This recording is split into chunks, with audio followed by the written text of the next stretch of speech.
એક જ મિનિટનો એક નાનકડો પ્રસંગ પણ અંતરના ઊંડાણમાં સ્પર્શી જાય એવો પ્રસંગ. શ્રી ગોવર્ધન નાથ કી જય. હવે એક વખત ગોકુળનાથજી સત્સંગ કરી રહ્યા હોય છે, સત્સંગ આપી રહ્યા હોય છે સેવકોને.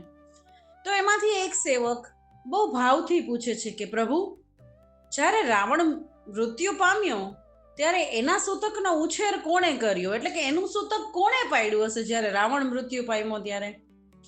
શ્રી ગોકુલનાથજી ધીમા અવાજે પણ બહુ સુંદર ચોટદાર જવાબ આપે છે, સ્મિત કરે છે, હસે છે અને આદેશ આપે છે, આજ્ઞા કરે છે કે આજે પણ બ્રહ્મા સંબંધી જે જીવો તિલક નથી ધારણ કરતા, કંઠી નથી પહેરતા, સેવા નથી કરતા, એ બધા રાવણના સૂતકનું પાલન કરે છે. ફરીથી, આજ પણ બ્રહ્મ સંબંધી જીવો જે તિલક નથી કરતા, સેવા નથી કરતા, કંઠી નથી પહેરતા, એ રાવણના સૂતકનું આજ સુધી પાલન કરે છે. એટલે આ શું થાય કે વૈષ્ણવ બનીને વૈષ્ણવત્વ છુપાવવું, કે વૈષ્ણવ બનીને વૈષ્ણવત્વ નો વેશ ધારણ કરવાથી શરમાવું.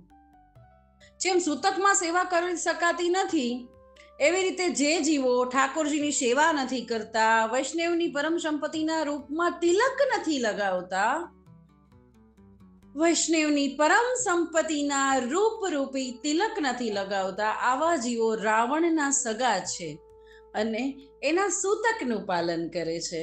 એવું શ્રી ગોકુળનાથજી સ્મિત આપીને સુંદર ચોટદાર આજ્ઞા કરે છે. શ્રી ગોવર્ધન નાથ કી જય.